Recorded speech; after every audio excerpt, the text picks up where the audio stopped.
Thank you. It's a pleasure to be here. And I will have a complementary approach to what you just have heard. Maybe if you leave it on the table, this is better. My background is social sciences. I am studying and have worked in a field called the social studies of science and technology. So I've been looking and researching what scientists do, how they communicate, how the science system functions, and one part of what we do, of course, is to look at the way how science communicates with the public, what kind of tensions arises, and how science and society get along, depending on funding, on goodwill. This is the one side. On the other side, there are expectations and aspirations in society that only science can fulfill. What I want to do is to take you through 4 points in my little speech here. First, I want to give you a kind of state-of-the-art overview. The STS community, have been looking at what is happening in this communication process. And we have moved some way from the idea that there is something called public understanding of science, which is to be promoted. At the origin of this idea was the scientists believe if we only inform the public will understand, and the public will support us. Now, it has turned out that the public is neither interested nor capable of absorbing all the fascination that drives scientists, but also that the public, and particularly some groups in the public, are very much capable of getting the knowledge that is needed if it is of particular concern to them. We have a number of patients groups that have quite sophisticated knowledge about the diseases, the origins, the conditions that their relatives and family members have, and they work together with researchers in order to help to understand the condition better and also to facilitate the life of those who are afflicted. So, and I can cite other examples. So we have moved from what used to be called the public understanding of science to something that is now called the public engagement with science. And engagement takes 2 sides. This has already been mentioned. Communication is always a 2-way process. You have to listen to the other, be capable of putting yourself, as Richard also explained, putting yourself into the position of those who is on the other side. We have also learned that the public is not one monolithic group, but that there are publics of different kinds and different shades, and the publics also vary. Some publics come in to the scientific controversial debate, and some move out. Some are invited to participate in the many fora that have been set up to get a better understanding of what motivates people, and others have not done so. But, and this is the major lesson that one can draw from a lot of empirical research that has been done on this, and I think here we can say we are firmly stepping in the tradition of the Enlightenment. Since the Enlightenment, we believe that there is explanatory knowledge and technology available that continues to increase, that allows us to have a vaster reach and understanding of the world, be it the universe, be it the world of nature in general, be it the social world. And this explanatory knowledge, together with technology, is going to be expanded.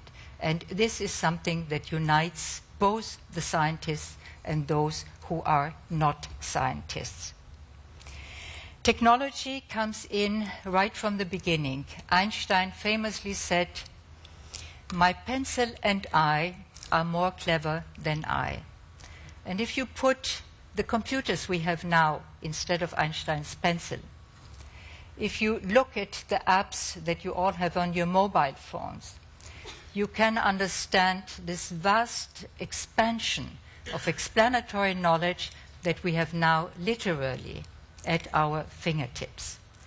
So let us not overlook the fact that there is technology that is able to transform all the knowledge, the dense knowledge that goes into your technology, and put it at the reach of many more people. This was the dream of the Enlightenment. In the 18th century, the literacy rate in Europe at the age of the Enlightenment was in the order of 5%. And today we have the most educated population ever in history. And so my first conclusion of giving you this sketchy overview is that indeed in the spirit of an Enlightenment that is unfinished, certainly, but that needs to continue, we have made enormous progress, and the progress we have made is to bring many more people on board, offering them something, but we have to make sure that they have access to it. We have to make sure that our educational system continues to evolve and not get stuck somewhere at levels that are way below what science and technology have to offer today. The second point is something that continues to be an irritant when science and the public meets. It comes up whenever there are controversies, and it's always interesting to deconstruct controversies, to lift the lid, to look into and to open the black box of what we take for granted, because this is what a controversy allows you to do. Something that you took for granted is not taken for granted anymore. And once you look into what happens, why does a controversy erupt, you find very different things. Sometimes it can be vested economic interests. When I was a professor at ETH Zurich, at the time when the so-called GMO controversy, and you know the Swiss like to take public votes on lots of things, so the referendum was just standing in front of the scientist's door. The Swiss pharmaceutical industry had already made plans to move across the border into Germany if the referendum would be negative for them. It was interesting to see that the most ardent supporters of the scientists were patient groups with diseases for which there was no cure. But it was also interesting to see that in the same country, Switzerland, you had a different attitude in the French-speaking part and in the German-speaking part. And in the German-speaking part, the kind of averseness to GMOs was linked to the way how the agriculture, which played a large economic role, was run in the German-speaking part, which was not the case in the French-speaking part. So, but behind these controversies, very often, and this is the real irritant, is the question of the autonomy of science. And here, how can we communicate? And this is something that I think is of extreme importance. How can we communicate the absolute necessity that science research, in order to proceed, needs its own space of autonomy?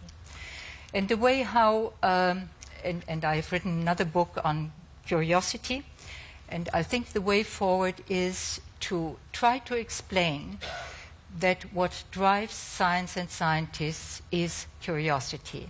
Curiosity, and all parents know this, is something that children are born with. Then later on, when they must go to school, something happens in school, and all parents wonder, you know, what happens to my curious child now that it has entered this institution? So this is something that everyone understands, because it is something that we are born with, that we have in us. And this curiosity as the main driving force holds for science as much as for the arts. And both science and arts need a space of autonomy because with curiosity you do not know where you will end up. Curiosity cannot tell you in advance what will come out of it. At the same time, no society in history, nor in the present, can afford itself to say, this is something where we grant you absolute freedom, absolute autonomy. No society is able to do that. And of course, the conditions that are being posed vary enormously. We have moved a long time from the 18th century, the beginning of modern science, when it was up to the church authorities and the monarchs of the day to censor what scientific academies were writing to each other. This was part of the censorship. So we have moved a long way from there, but the conditions vary. And in a sense, you can say each society tries to tame curiosity, but we must make sure that the conditions are such that science continues to have its space of autonomy. And the way how this taming happens is you can see it reflected in the kind of discourses we have. We have had a risk discourse. This is one way of trying to tame what scientists do and trying to somehow regulate, constrict what might come out of it, even if you don't know what will come out of it.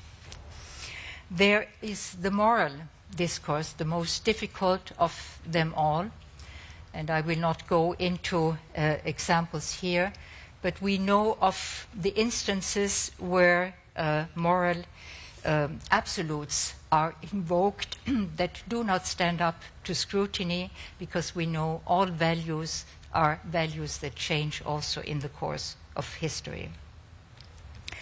And a third reason why we must be very careful in looking at the conditions under which this autonomy is being cut and regulated and tamed is that, after all, if you are too strict, the society will kill the goose that lays the golden eggs.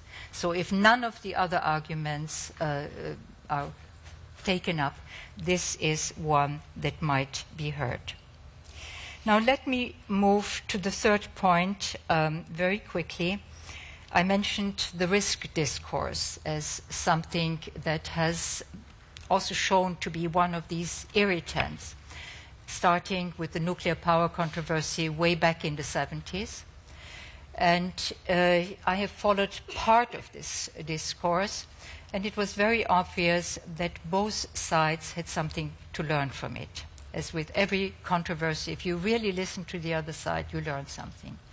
What we learned then was that the simple formula that was the standard formula, you calculate the risk by taking the size of the damage and you multiply it by the probability of the event, that this covers only one part of what people were concerned with.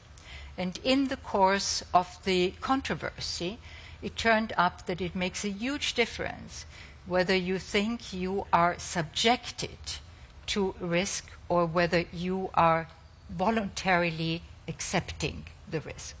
And there are other examples of this kind that no one thought about it before, and afterwards it seemed very obvious. The time, I think, has come to move beyond the risk discourse towards, perhaps it should be called the innovation discourse, emphasizing the benefits.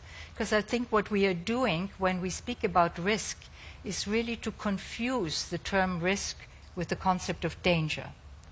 Risks can be calculated. You may disagree about the calculations. You may say you have to factor in for whom are benefits, for whom are the risks. So there are all kinds of complicated and rather sophisticated calculations to be done.